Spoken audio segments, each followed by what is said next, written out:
Hello students, welcome to maths corner by Vinita. आज हम discuss करेंगे अंडरस्टैंडिंग कोऑर्डिनेटर्स 3.3 के बारे में। इसमें हमने 8 क्वेश्चन तक कंप्लीट कर लिए। आज हम क्वेश्चन नंबर 9 से डिस्कस करेंगे। क्वेश्चन नंबर 9 हमारा क्या है?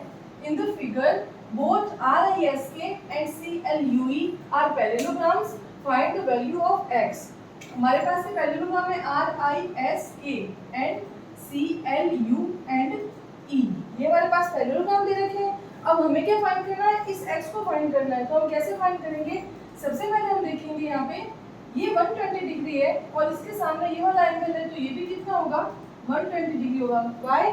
बिकॉज हमने लास्ट क्वेश्चन में डिस्कस किया हुआ है पैरेललोग्राम के आमने सामने के एंगल इक्वल होते हैं। इट मीन्स एंगल, इसको हम एंगल 1 नाम दे देंगे।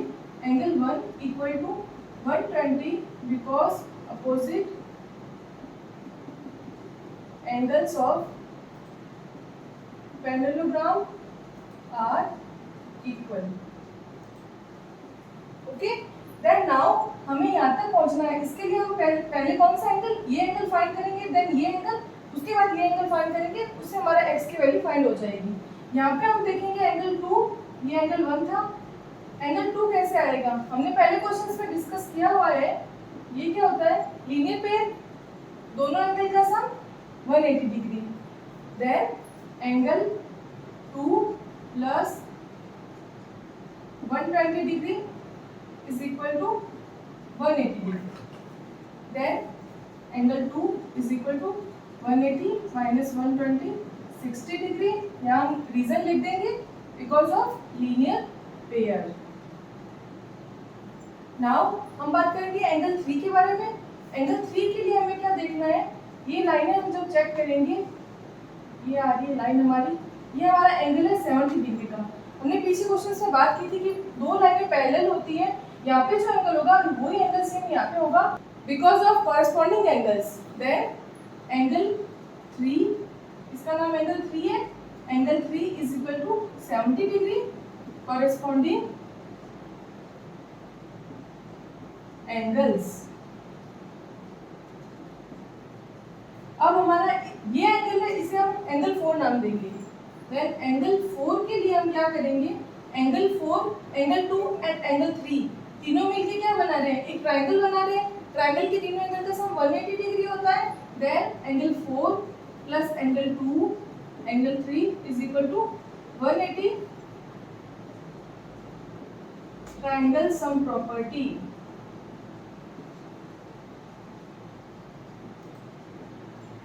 नाउ हमारे पास एंगल 4 की वैल्यू नहीं है।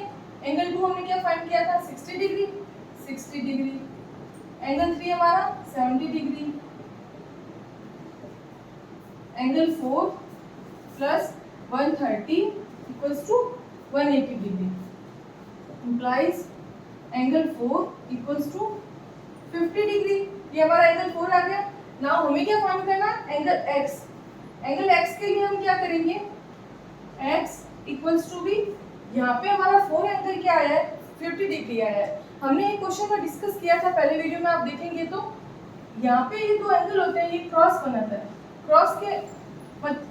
क्रॉस बनाता है, इसका मतलब क्या होता है? ये एंगल इस एंगल के इक्वल है। इनको बोलते हैं vertically opposite angle.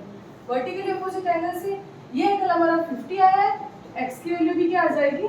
50 because of vertically opposite angles.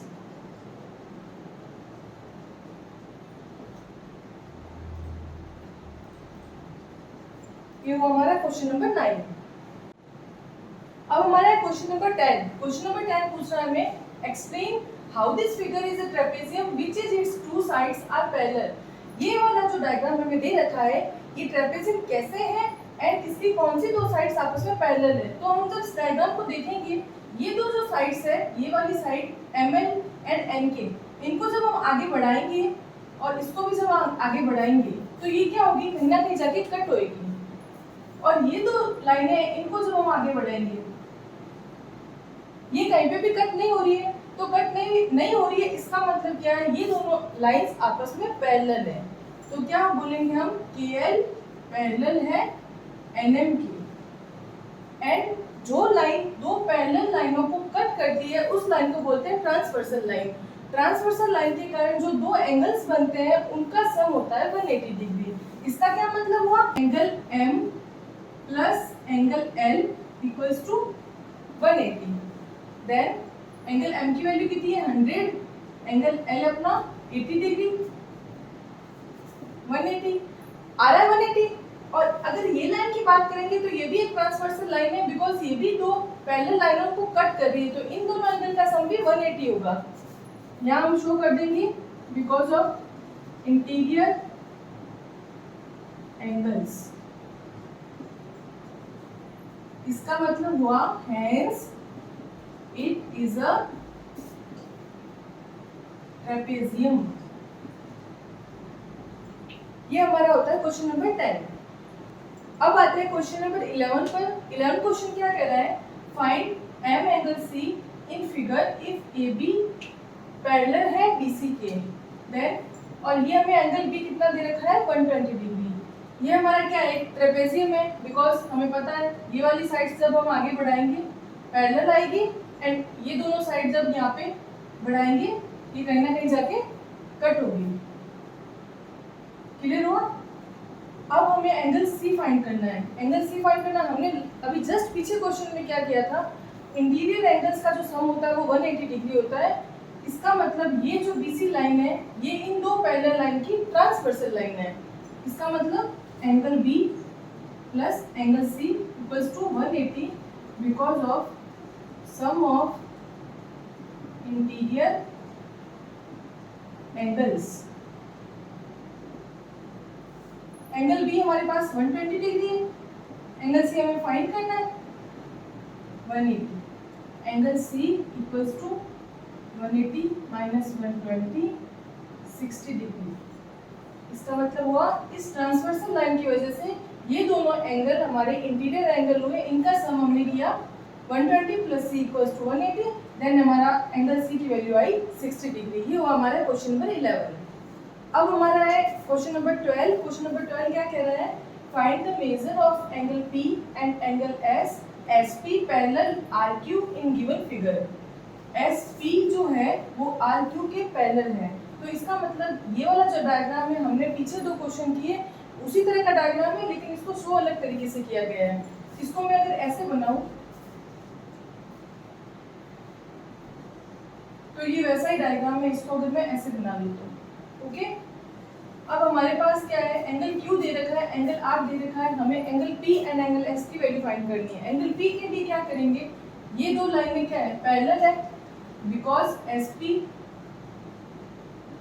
RQ के पैरेलल है। Then angle P plus angle Q equals to 180 degree. Question number last से हमने because interior angles, sum of interior angle 180 degree, P plus angle Q की value है 130, angle P equals to 50 degree. ये हमारी आई angle P की value. अब हमें find करनी है S की, तो क्वाड्रिलेटरल के चारों एंगल का सम कितना होता है 360 डिग्री। इससे हम क्या निकालेंगे, angle S, angle P plus angle Q angle R angle S equals to 360। P हमने फाइंड कर लिया 50 डिग्री, Q हमारे पास है 130 डिग्री, R हमें गिवन है 90 डिग्री एंड S हमें फाइंड करना है इक्वल्स टू 360। ऐड करेंगे इनको, आ जाएगा 270 plus angle S equals to 360। Angle S equals to 360 minus 270, ये आ जाएगा 90 डिग्री।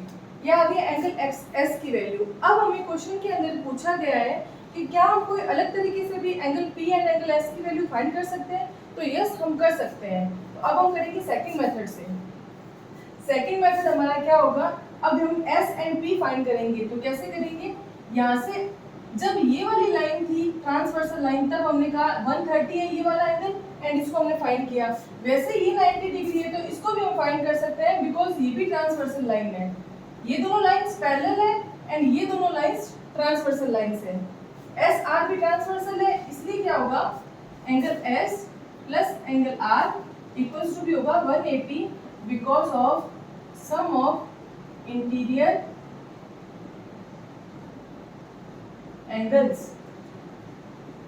देन हमारा एंगल एस क्या आएगा, angle S plus 90 degree 180 degree. इससे एंगल एस की वैल्यू क्या आएगी, 90 डिग्री। ये हो गया एंगल एस। अब हमें एंगल पी फाइंड करना है, वही सेम मेथड रहेगा, तीनों एंगल हमारे पास है, हमें फोर्थ एंगल फाइंड करना है। Angle P, angle Q, R S equals to 360 sum of इन्हें काट दी लिखो मल्टीप्लाई।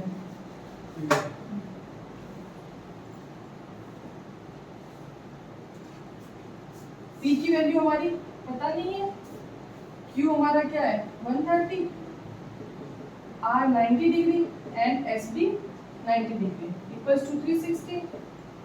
एंगल P प्लस तीनों को ऐड करेंगे 130 90 90 180 180 and 130 310 360। Angle P equals to 360 minus 310। Angle P की वैल्यू क्या आ जाएगी 50 डिग्री।